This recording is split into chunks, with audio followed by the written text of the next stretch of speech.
Ice on cigarettes, my mama think I stink. I got pearls in my hoodies, all the homies think it's stink. What is up? Welcome back to the Frisbee Club BRODcast. We just hit 5,000 subscribers. And that's kind of like I feel like in the grand scheme of things, that's not like a huge number just on YouTube as a whole. But for the disc golf niche, I feel like 5,000 subscribers is a pretty like significant number. Not saying it's like crazy important or anything, but it's just crazy. Like 5,000 subscribers. About 8 months ago, I had my first video that kind of did good, I guess. It was the if you can't throw the glitch, you're probably just trash video. Some of you guys might be here from that video still watching today. Some of you guys maybe have never even seen that video. Go watch it if you haven't.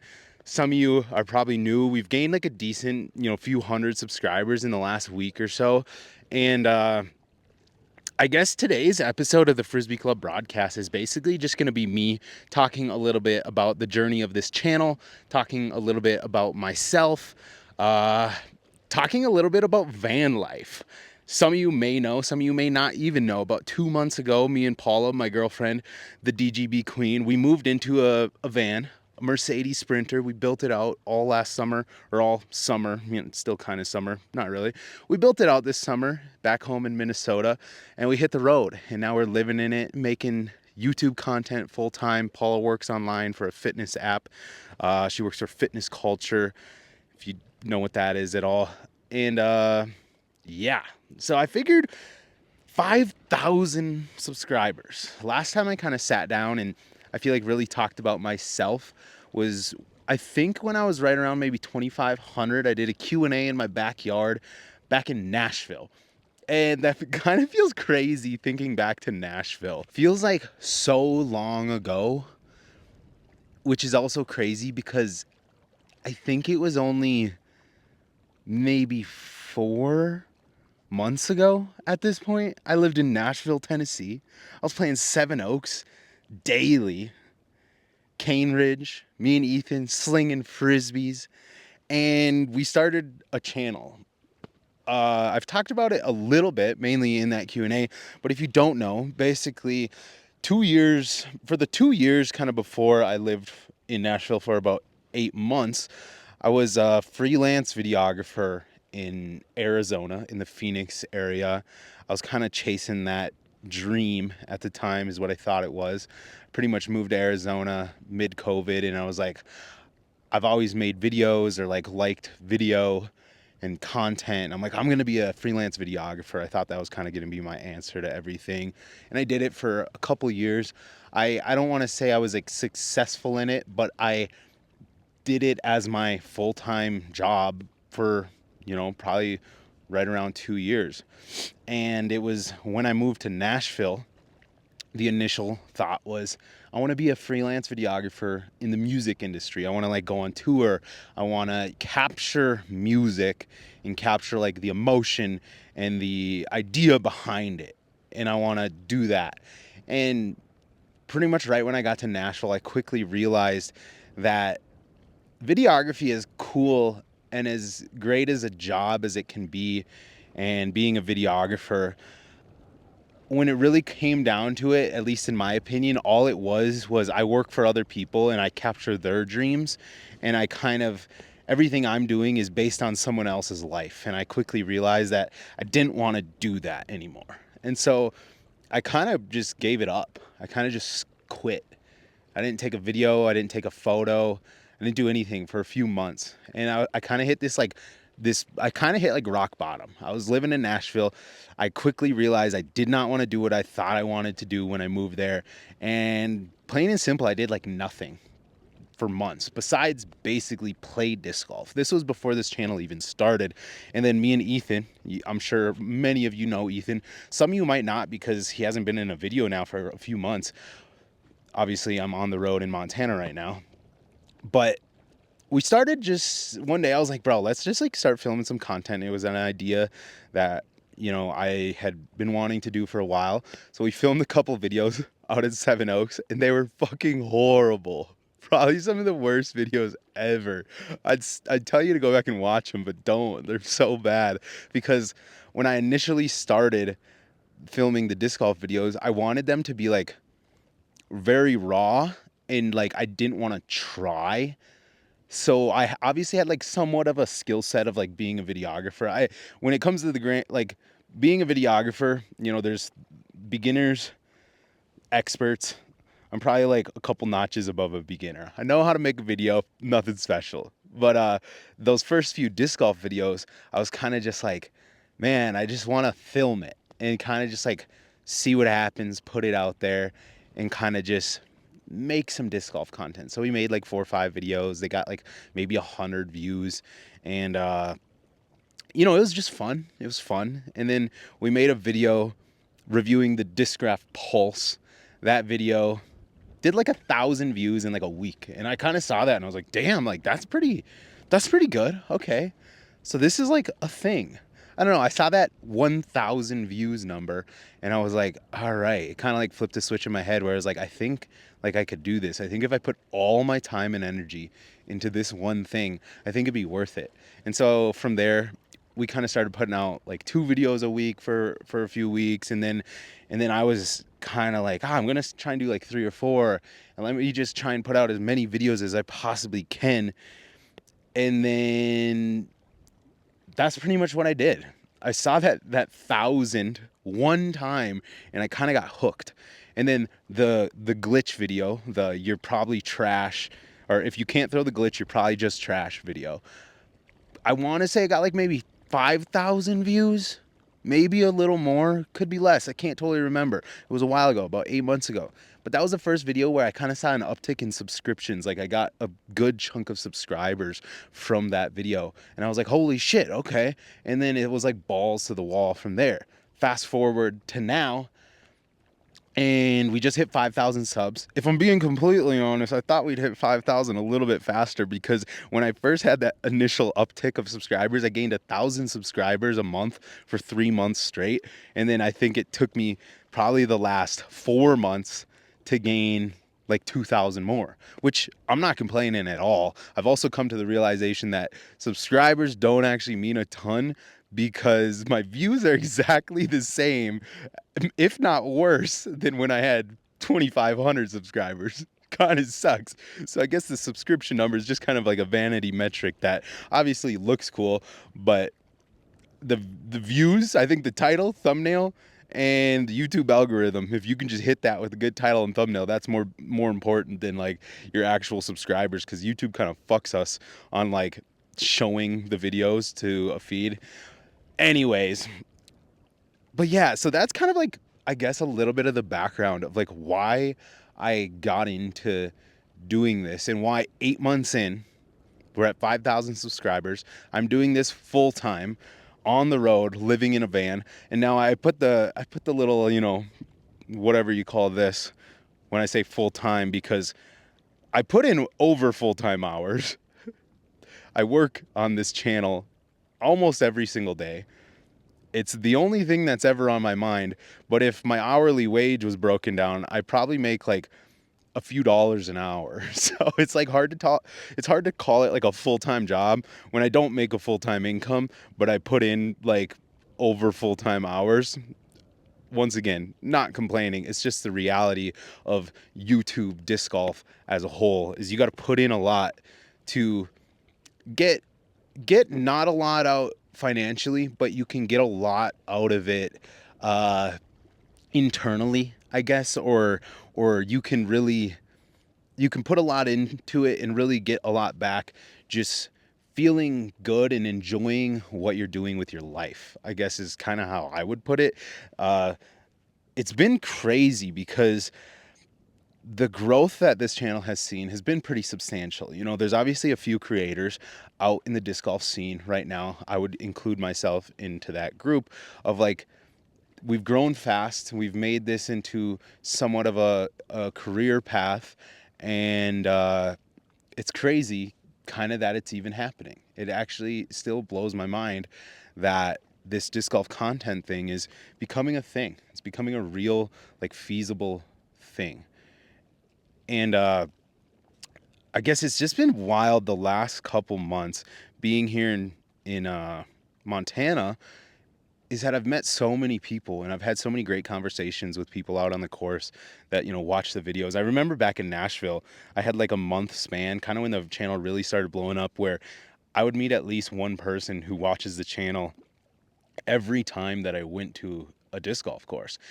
And it was fucking crazy, guys. It was like, you think of the amount of people who play disc golf in the world, and then you think of like a small number, like, of subscribers, whether it be 1,000, 2,000, 3,000, 4,000, 5,000, and kind of throughout this whole journey, it's like every time I go disc golfing, I almost meet somebody who watches the channel. And since I've been in Montana, I've had so many great conversations, met so many great people because of this channel, and being able to just, put myself out there and kind of create this community and this network, that is the Frisbee Club. And it's been just fucking crazy. I don't even know how to explain it. And it's one of them things where I have such a love-hate relationship with like the disc golf and disc golf content right now, because I love what I'm doing. I love the return I'm getting in terms of the community and the talking with people and meeting people who are I would consider them to be somewhat like-minded people within the disc golf space, because I feel like if you like my content, you probably are are my type of guy. And I say my type of guy because I looked at my analytics last night, and that 1% female audience is no longer there. It's zero. It's 100% male audience. So, what's up, guys? So now when I say, all right, guys, in all my videos before I do anything, it makes perfect sense. But kind of forgot where I was going with that. Love-hate relationship with disc golf content, because as a lot of you guys know, lately I have been dealing with some injuries, kind of like a bad hip that has pretty much made me not be able to throw backhand, at least not be able to throw backhand at a level of skill that I find good at all, in about a month now, maybe. And it's kind of sucked, and I keep tweaking all these injuries. I got a lot of injuries from athletics growing up, football, baseball, weightlifting, and stuff like that. And disc golf, the amount that I play doesn't necessarily help it. So we're working on that. We're working back on the fitness, guys. A lot of you might not know, but my whole life before, not before disc golf, because once again, if you don't know, I've been playing disc golf for about 15 years now, since I was in fifth grade. And a lot of ups and downs throughout those 15 years of playing disc golf. But kind of my life and the career I tried to pursue before video and then before disc golf was fitness. And I've always treated fitness as like the number one priority in my life. In kind of the last year or so, it's really taken a back seat because I kind of got burnt out of it, because it was my main focus for like 10 years. And disc golf kind of took over, fitness back burner. And the uptick in the amount I've played disc golf has not been great on my body. And so I have this love-hate relationship with, like, I want to play disc golf all the time. I want to film so much content, put out a ton of videos, but then my body is like, bro, you are literally broken. Stop throwing discs when you feel like shit and you can't even throw because your hip or your back or your shoulder or your elbow is dead. Kind of sucks. But we're working through it, guys. We're putting a lot more focus into our health. Over the last month or so, we've been back in the gym. A lot of recovery, a lot of strengthening of the hips, the knees, a lot of mobility, shit like that, that a lot of you probably don't care about. So that's kind of all that I'll kind of touch on it. But yeah, so that's just a little bit, I guess, about me and the channel.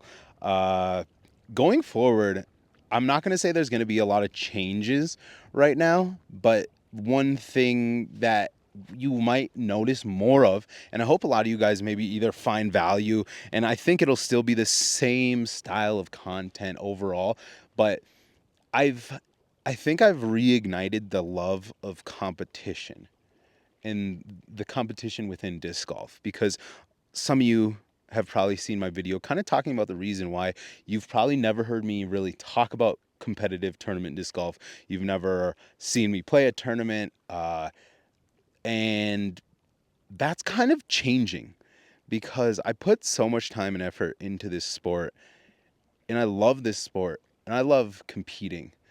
Growing up, I was a very, very competitive person. Sports were my life, and disc golf has always been a weird one because it was one that mentally I struggled with more than baseball and football. Mentally, baseball and football, I always felt as though I had no mental issues with it. I was the most confident player you could ever meet. But disc golf, finding that mental switch to really like take the level of play I know I'm capable of and put it into a competitive into a competition, into a tournament, has just been something I've struggled with forever. And I've really caught that bug of like, I think going forward, I really want to put in the work and the effort and just double down on this content as well as trying to. I don't want to put out any like goal of like level of competition as of right now, but just know a lot of my content, I think moving forward, not a lot necessarily, but something that I will be focusing on moving forward, especially this off season and this winter, is going to be getting better at disc golf and really like perfecting my craft and trying to become the best disc golfer that I have ever been. Because I think before it's too late, I really need to give this shit 100%. And what better time to do that than when I have, this audience and this platform where I can share everything that I'm going through in disc golf and just life in general with you guys, and I can kind of document the whole thing. So like I was saying, I'm not going to put out any like goals regarding that right now, but if you notice an uptick in like me just talking about my game and my practice and really taking this a little bit more serious, and not that I don't take disc golf serious, because I take it very serious, but with a fun attitude towards it. But I kind of think it's time to like make that switch and really kind of push towards being the best disc golfer that I can be. With that, I hope I kind of covered a lot of that shit. If you're new to the channel and all that was like new information, well, I hope you enjoyed. If you're an OG and you've been around and you knew all that and you're still watching, thanks. I want to talk a little bit about van life, because originally when me and Paula first moved into the van, I put up a poll on or put up a question thing on like Instagram and whatnot, and kind of was like, hey, ask some questions about van life. And I never answered them, mainly because I was like, well, I just moved into the van. I can't really give you experience. But now we've been in it for almost 2 months now. I feel like I've gone through enough of like the van life to at least kind of talk about it a little bit. First, first things first. Lessons learned for the van build out and design. Any upgrades you would have made if you could do it again? Storage, guys. Storage. We did not prioritize storage. So we're actually heading towards St. George, Utah next, and that's where Paula's parents live. And so we're going to have an opportunity to actually not need to sleep in the van for a little while, and we're gonna try and do some upgrades, kind of rebuild some spots, clothing storage, like cabinetry, kind of stuff like that, because we realized storage was like the biggest thing that we just underlooked. We did not prioritize the storage in our build, and it screwed us because we just got shit laying everywhere, especially with the amount of frisbees and bags and disc golf shit that I got in that van, guys. It's insane. Are y'all gonna start a van life channel? Would watch the hell out of that. As much as I appreciate that, no. Because van life, well, one, I think van life kind of intertwines into disc golf pretty well. So I think if I ever wanted to make a video just based on van life, I would just post it on this channel, because I like to think a lot of you guys, as much as you love disc golf, you also are just, you enjoy watching content that I make, whatever it may be. And I think if I ever wanted to put out like a van specific video, I would hope that you guys would enjoy it. So I don't really feel a need to branch out and make a new channel, as well as I do not have the mental energy, I do not have the time or the want to document van things. That brings me to my next point of like the van life thing right now. We're not living in a van solely for the purpose of disc golf content, which some people may think. It's more that I've lived a lot of places in the last few years, don't know where I want to live, and I didn't want to sign a lease for another year and then move somewhere and then immediately be like, I hate it here. I want to move. I'm a very impatient person. So the idea of signing a lease somewhere where I potentially was not going to enjoy was something I did not want to do. And we thought, let's move into a van. It makes sense career wise right now. It makes sense financially right now. And it should hopefully guide us in the direction of figuring out what it is we really want to do and where we want to be in the future. So we're definitely not the type of people who are like, oh, van life, this is the greatest thing ever. I love van life all the time. Like, van life for life. Nah, it's kind of just like right now, I think it makes sense. And it's something I've always wanted to try out and experience. And so we figured, why not give it a go? I feel like it just kind of made sense right now. Biggest adjustments you've had to make with the switch to van life. So there's definitely a few adjustments that I think stick out more than anything. The number one thing would be like showering. We luckily right now we're close to a Planet Fitness, so we shower every day because I'm the type of person who, if I live in a house, I shower like 3 times a day. So like I'm a shower in the morning type guy, and then if I do something like I go disc golfing midday, I get home and I shower again, and then I always shower before bed. I'm not like like a neat freak. I'm not like a germaphobe or anything. I just like to feel clean. So if I ever like am sweaty from disc golfing or anything, I'll take a shower anytime where I'm like, I feel like I could like refresh my body. I don't know. So it's been weird like showering 1 time a day. Sometimes, you don't shower for a day. And then we do have a shower built into the van with hot water options and stuff, but it's kind of a hassle to like set up, and you kind of got to be somewhere somewhat secluded, I guess, to do that as well. So I would say showering is like one of the main things. Also just water as a whole. We have a 30-gallon water tank in the van, which sounds kind of like a lot. Like it's big as fuck. But 30 gallons when you're washing dishes, maybe you're showering a couple times, brushing teeth, washing hands, doing whatever you need to do with water, it doesn't last as long as you think. 30 gallons, usually we can stretch it for like 3 or 4 days. But you got to find places to fill up water constantly. And I think those are kind of things that are a little bit underlooked. And it's also crazy that I've met a lot of people that live in a van who have like a 10-gallon water tank. And I'm like, holy shit, you guys filling up that water like every day, which sounds like something simple, but it's not. It's very like time consuming. What are some of the smaller, more important things that you'll be sacrificing by living in a van? So I think just relaxation as a whole. In the van, we have a bed. We prioritize the bed, so we have like a queen size mattress in our van, which I think a lot of people probably don't have. So in terms of like sleeping and having a comfortable bed, it's big, which is great. So we didn't really have to sacrifice on that much. You can't sit up in the bed. We have a lot of storage under the bed, and then our bed is like the bed that we used in our house, so it's like pretty thick, so you can't actually sit up in the bed. And then we just have the one swivel chair in the front that swivels around, so you can kind of relax in that, but it's a car seat.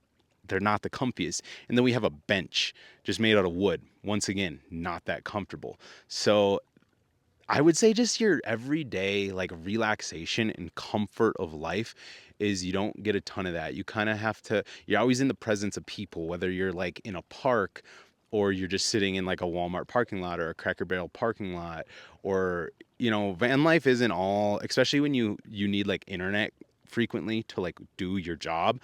Van life isn't all like out in places like this where you're kind of secluded, like by yourself, chilling on a lake in the forest. This is like maybe the third time in 2 months that we've actually gotten out to a place that's kind of like this. So I would say just those daily relaxation and like your daily just like peace of mind of just like you have your like home space. Like a van, as much as like it is your home, I feel like it can never really feel completely like that relaxed place where you can just sit down, relax, and just not worry about anything. That's kind of all I had for like questions, I guess, that I specifically wanted to answer. I know a lot of people have never really lived in a van, and I think basically when it comes down to it, you live in a tiny ass area. and you're very inconvenienced. Living in a van is just choosing to be inconvenienced in almost every way possible. Everything that a house or like an apartment provides, take that away. Guys, is this view not fucking insane? This place, I can't remember what it's called, but it's like 30 minutes outside of Bozeman, Montana. It is absolutely nuts out here. Just green trees for just like what? I guess this where I'm sitting right now, I think is usually underwater. So it's actually like really low. If you can see on the background, kind of like the gravel, it's usually up to the trees. But yeah, absolutely beautiful out here. I've been loving like the few broadcasts that I've made so far where I just like try and find somewhere cool to sit and just talk and just have this like scenery. In Montana, obviously pretty solid for the scenery. So I'm gonna go play doubles tonight at Rose Park in Bozeman. Hopefully it's not this windy. Montana disc golf has been a beast, guys. A lot of wind, a lot of elevation. Obviously, the discs are more stable. They don't go very far. It's a shift in it's a shift of the way that you play disc golf.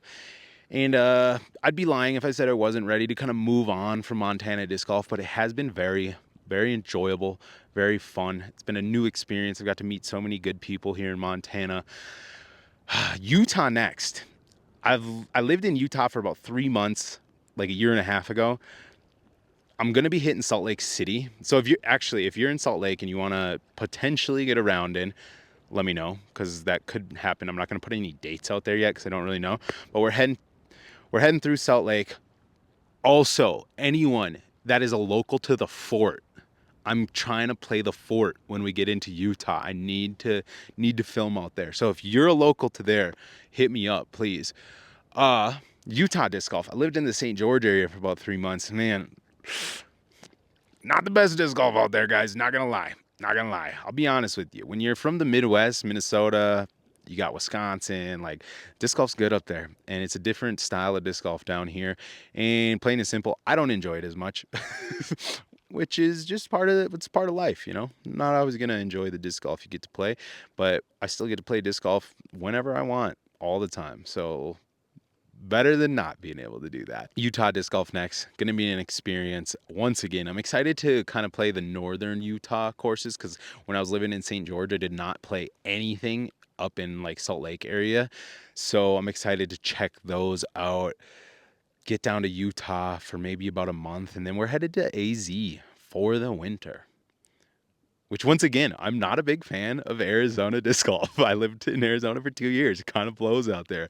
But I think in terms of the weather and just being able to put out content and play disc golf every day in some beautiful weather, I'll take a back seat to like the actual level of course to just having unbeatable weather and just being able to put out hopefully more content than I do right now, keep you guys entertained all winter long and keep my practice up and get fucking cracked nerdy at disc golf. You guys are going to be wanting to shove me in a locker after this winter. I'm going to be so fucking nerdy. It's going to be nuts.